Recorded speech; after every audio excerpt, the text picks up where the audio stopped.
uma das maiores características e até mesmo vício que todo narcisista tem é o poder da sedução. Não é apenas aquele poder que ele teve no início da fase do relacionamento amoroso, na fase do love bomb, em que ele te seduzia. Tudo aquilo que você mais gostava, ele também, coincidentemente, também gostava. As suas aspirações para o futuro, tudo aquilo que você gosta, que você quer para o futuro, ou que queria, ele também, surpreendentemente, também queria. Mas não é só isso, vai muito além da sedução de um relacionamento amoroso. É a sedução na comunidade, a sedução social em que ele é sempre aquela pessoa super prestativa, aquela pessoa em que entende todo mundo, aquela pessoa que é super carinhosa, agradável com outras pessoas. E é por isso que quando você, lá no término do relacionamento, quando as máscaras começam a cair do narcisista, porque o narcisista tem várias máscaras, ele usa uma máscara para cada situação, para cada pessoa, para cada tipo de momento na vida dele. Então, quando você começa a querer expor essa verdadeira parte do narcisista, as pessoas acabam desacreditando você. Acabam falando, imagina que fulano de tal é narcisista, a pessoa é tão delicada, é tão dócil, é tão meiga, ajuda os animais, ajuda os idosos, sempre acaba fazendo doações, presta serviços à comunidade, é uma pessoa tão amável, tão carinhosa, possui gestos tão benevolentes com o próximo. E aí quando você acaba falando, não, mas fulano me trata assim, olha isso, aquilo, ninguém te dá trela, ninguém te dá razão. E você realmente é passada pela sociedade, pelas pessoas, pelos seus amigos, até mesmo pela sua família, como louca, como você que é a ruim da história. Afinal de contas, o narcisista é uma pessoa perfeita. Se não perfeita, está próxima a ser perfeita. E ele acaba te desacreditando perante a todos. Além dessa sedução moral que ele acaba fazendo na sociedade, é uma necessidade que ele precisa. Não apenas como uma âncora dele, para ele estar firme de logo lá na fase do descarte, logo após do love bombing, quando começarem a caírem as máscaras, ele precisa manter este vício da sedução. E muitas vezes este vício da sedução não é apenas para manter as aparências dele na sociedade como uma pessoa boa, benevolente, mas também existem, não são todos narcisistas que possuem esse tipo de necessidade de ser infiel. Porque ainda existem narcisistas que carregam uma parte muito forte, por exemplo, religiosa, em não ser promíscuo, em de repente ir com homem, ir com mulher, para ele tanto faz. Existem sim narcisistas que realmente para eles tanto faz, porque para eles o que importa é o poder de dominação, o poder de manipulação sobre a pessoa. E para ele pouco importa o sexo, por isso que eles são promíscuos. Mas a gente não pode dizer que todo narcisista é promíscuo, porque nós estamos tratando de pessoas que possuem as suas personalidades, possuem também um outro grau, porque o que é um transtorno de personalidade? Ele ocorre como um trauma na infância, na adolescência, mas a pessoa também carrega as suas características, tanto genéticas, quanto também relacionadas ao meio em que vive. Então a gente não pode dizer que todo narcisista é promíscuo e que se uma dessas características sai fora, significa que, ufa, graças a Deus, o meu ex não é, ou o meu atual companheiro não é narcisista porque ele não é promíscuo.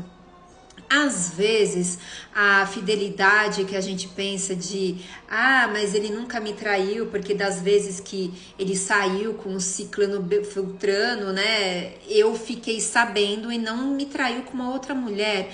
Mas quantas vezes que você também já viu a sua ex ou o seu ex em conversas paralelas com outras pessoas, sempre com segredo, leva o celular para o banheiro, quando você chega perto muda a conversa, ou às vezes não é a traição corporal do sexo, mas a lealdade,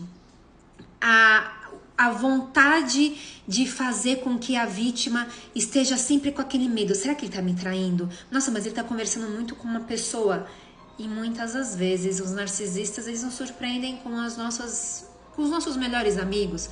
Às vezes você pensa que é a sua amiga, mas na realidade não é sua amiga.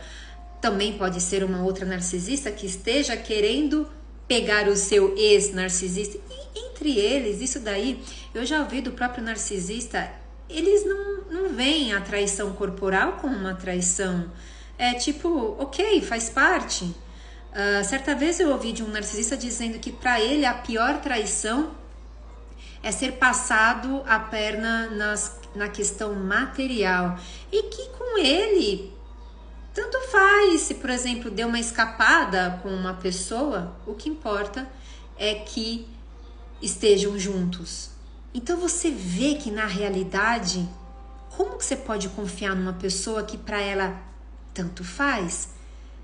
E também nós devemos ter em conta de que, por exemplo, pessoas mais antigas que são narcisistas, elas têm essa, principalmente com questão religiosa, de não trair, se não vai para o inferno, ou alguma coisa relacionada muito forte que impede que o narcisista acabe traindo de uma maneira física uma outra pessoa. Mas isso não significa dizer que não esteja traindo. A traição, ela não é apenas corporal, relacionado ao envolvimento sexual, à coabitação. Mas ela vai muito além disso. É uma mãe que, por exemplo, difama sua filha perante toda a sociedade. É um marido que fala que a sua esposa é feia, não presta, acaba fazendo a difamação da esposa na família, para os amigos, acaba traindo, não sendo leal, traindo aos aspectos matrimoniais, morais, de qualquer relacionamento. Trai o respeito, trai a confiança. Nenhum narcisista é digno de confiança, porque um dos maiores vícios dele também é a mentira. É uma mentira patológica, às vezes por coisas banais, que nem há necessidade de mentir, mas ele está sempre naquela convulsão, naquela necessidade de sempre mentir, de sempre distorcer os fatos. E sim, a verdade que ele distorce, não dá mais para acreditar em uma única palavra daquilo que o narcisista faz. E uma coisa que é muito impressionante depois do divórcio, aquela ex que ele sempre malhava, que era uma péssima pessoa, uma pessoa intragável, a pior pessoa da espécie, né, existente, encarnada na Terra, de repente, depois do divórcio, ela se torna santificada e a ruim na história é você. Então a ex louca agora é você e a primeira ex, ela não era tão louca assim. E aí, para te provocar, ele sempre acaba fazendo provocações, começa a fazer comparações e muitas das vezes é de uma forma indireta para você sempre se sentir por baixo, sempre se sentir naquela comparação de que a outra é melhor do que você e de que qualquer pessoa na realidade é melhor do que você. Então aí também você vê que é uma outra parte de infidelidade.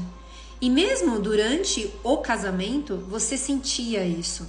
Às vezes o narcisista nem fazia comparação e muitas vezes até brigava quando você fazia comparação com a ex, mas ele usa de uma maneira tão sutil que você sempre se sentia comparada com a sua ex e você sempre ficava naquela guerra constante de querer ser melhor do que a ex, de querer sempre agradá-lo e sempre satisfazê-lo. Você acaba se anulando para poder satisfazer a vontade, a sedução dele e você acaba se esquecendo da sua própria vida em ser quem você realmente é para poder dar voz à sedução dele.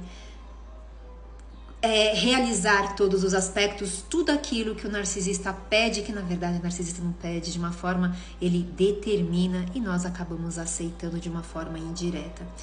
Meu tempo infelizmente já acabou, espero que você tenha gostado desse meu vídeo. Curta e compartilhe o máximo possível para podermos ajudar mais pessoas. Siga-me nas principais redes sociais em Adjudando, advogada sempre.